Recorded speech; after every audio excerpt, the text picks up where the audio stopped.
میں اپنے شوہر کا کپڑوں والا بیگ تیار کر رہی تھی کیونکہ کل اس نے واپس سعودی عرب چلے جانا تھا۔ میں نے اس کے ساتھ بہت زیادہ وقت تو نہیں گزارا تھا، مگر کچھ وقت اس کے ساتھ رہ کر اس بات کا اندازہ ہو گیا کہ وہ ایک اچھا انسان ہے۔ اب مجھے اس بات کی فکر تھی کہ میں اپنے شوہر کے بغیر کیسے رہوں گی۔ ابھی ہماری شادی کو دن ہی کتنے ہوئے تھے، 1 مہینہ ہی تو ہوا تھا۔ اگلے روز میرا شوہر پردیس جانے کے لیے سب سے ملاقات کر رہا تھا، اور جب وہ میرے پاس آیا تو میری آنکھوں سے آنسو بہنے لگے۔ اس نے میری آنکھوں سے آنسو صاف کیے اور کہنے لگا، فکر مت کرو، میں 6 ماہ بعد ہی عید الفطر پر واپس آ جاؤں گا۔ ایسے رو کر اپنی آنکھیں خراب مت کرو، ورنہ میرا بھی جانے کو دل نہیں کرے گا۔ اپنے شوہر کی اتنی محبت دیکھ کر میں باغ باغ ہو گئی۔ مجھے سمجھ نہیں آ رہی تھی کہ میں کیا کروں۔ ایک طرف اپنے شوہر کی محبت کو الوداع کہنا پڑ رہا تھا، تو دوسری طرف میں اس لیے بھی خوش تھی کہ وہ میری فکر کر رہا ہے، کیونکہ وہ مجھ سے محبت کرتا ہے۔ میں بھی نہیں جانتی تھی کہ میں 1 مہینے میں اپنے شوہر سے اتنی محبت کرنے لگوں گی، مگر میں نے اپنے شوہر سے اتنی ہی محبت کی، اور اس نے بھی مجھ سے بے انتہا محبت کی تھی۔ شوہر جاتے وقت کہنے لگا کہ تمہیں کسی بھی چیز کی ضرورت ہو تو تم اپنے دیور سے کہہ کر منگوا لینا، وہ تمہیں سب کچھ لا کر دے گا۔ شوہر کے جانے کے بعد میں ایسے ہی کرتی، اپنے سارے کام جو باہر کے ہوتے وہ اپنے دیور سے کہہ دیتی، وہ بھی خوش ہو کر میرے سارے کام کر دیتا۔ کچھ اس وجہ سے کہ وہ بھی میرے سارے کام کرتا تھا کہ اس کا بھائی اس پر ذمہ داری ڈال کر گیا تھا، اور دوسرا میں اس کی پہلی بھابھی تھی، اس لیے وہ میرے ساتھ اتنی محبت سے پیش آتا تھا۔ وہ میری بہت فکر کرتا تھا۔ اس نے مجھے شوہر کی کمی محسوس ہی نہیں ہونے دی، لیکن میرا شوہر تو میرا شوہر تھا، اور دیور تو میرے بیٹوں جیسا تھا۔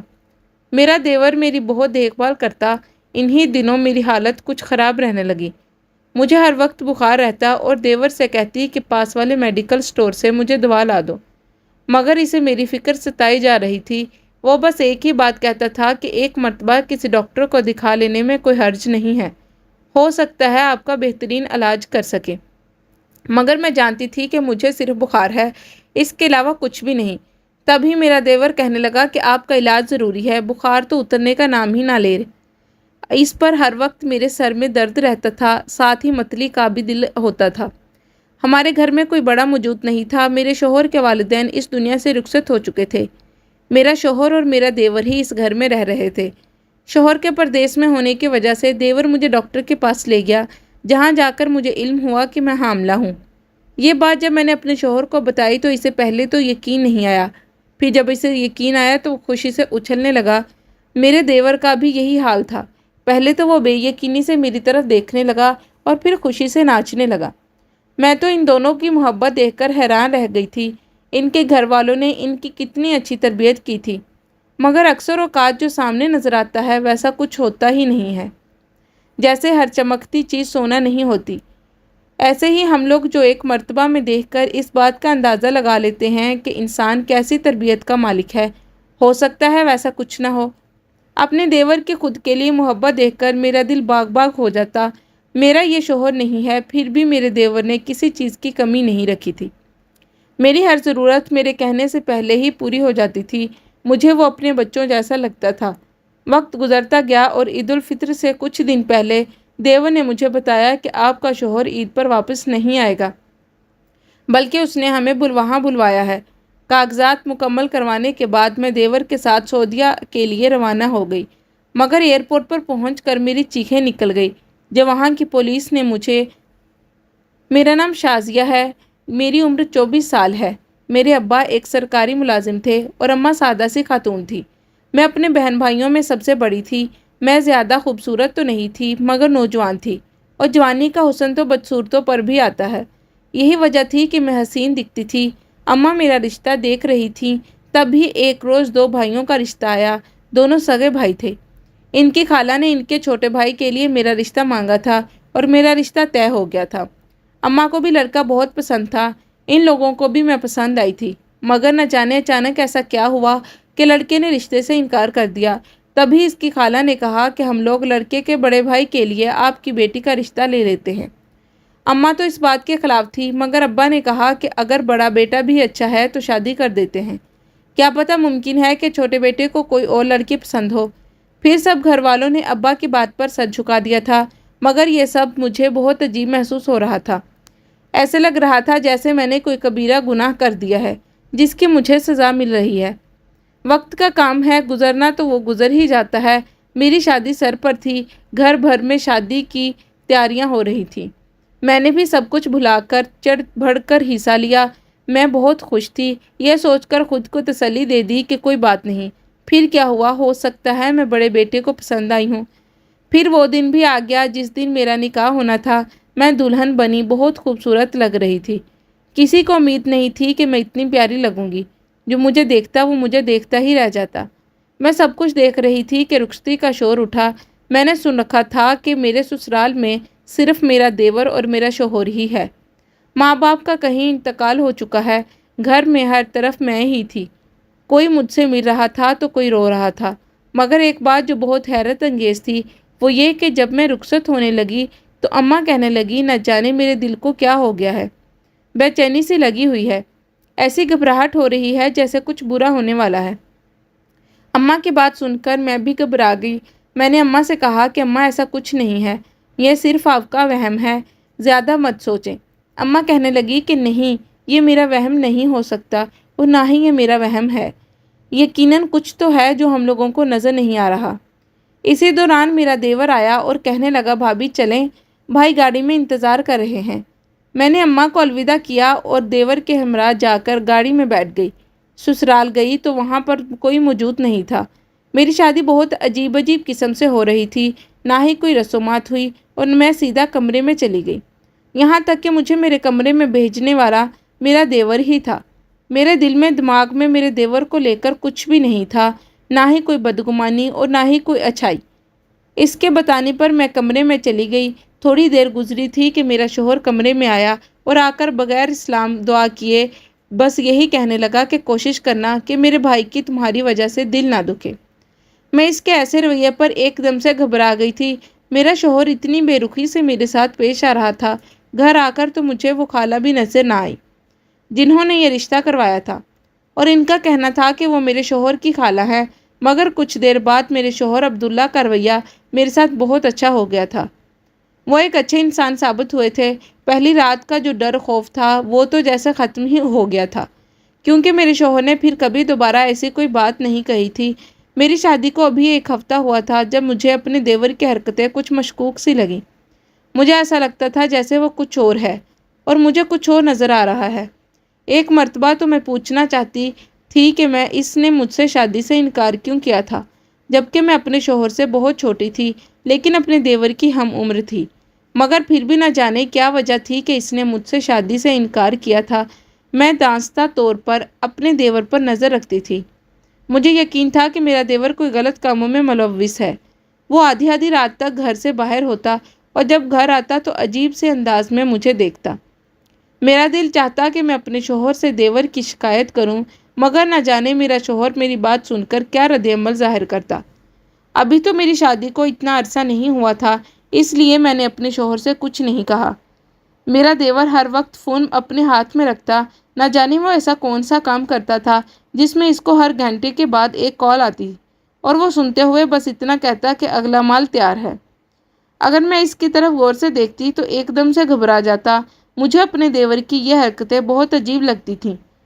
ایک دو مرتبہ شوہر سے صرف اتنا پوچھا کہ دیور کیا کام کرتا ہے، تب وہ کہنے لگا کہ زمینوں کی خرید و فروخت کا کام کرتا ہے۔ میں نے بھی نظر انداز کر دیا، مجھے بھلا کیا مسئلہ ہونا تھا، مگر یہ بات میرے دماغ میں کسی کانٹے کی طرح چبھ رہی تھی کہ میرے دیور نے مجھ سے رشتے سے انکار کیوں کیا تھا۔ ہم کتنی جلدی کسی کو دیکھ کر کچھ بھی سوچ لیتے ہیں، وہ اندر سے کیسا ہے ہمیں کچھ پتہ نہیں ہوتا۔ میری بھی یہ غلط فہمی تب ختم ہوئی جب میرا شوہر واپس سعودیہ جانے کے لیے تیار تھا، کیونکہ وہ پردیس میں جاب کرتا تھا۔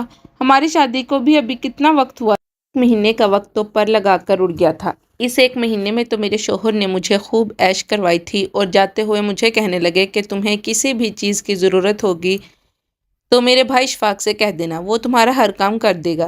میں نے اپنے شوہر سے کہا کہ اشفاق کو کہنا ضروری ہے کیا، میں اپنے کام خود کرتی ہوں۔ تبھی شوہر کہنے لگا کہ نہیں، میں ملک سے باہر ہوں گا، ہر وقت تمہاری فکر لگی رہے گی، اس لیے تمہیں جو بھی چاہیے وہ اشفاق سے کہہ دینا، وہ تمہارا بہت خیال رکھے گا۔ میں عید الفطر سے پہلے ہی واپس آ جاؤں گا۔ پھر اگلے روز میرا شوہر تو پردیس چلا گیا۔ تب میرا دیور کہنے لگا کہ بھابھی، آپ کو پریشان ہونے کی ضرورت نہیں ہے،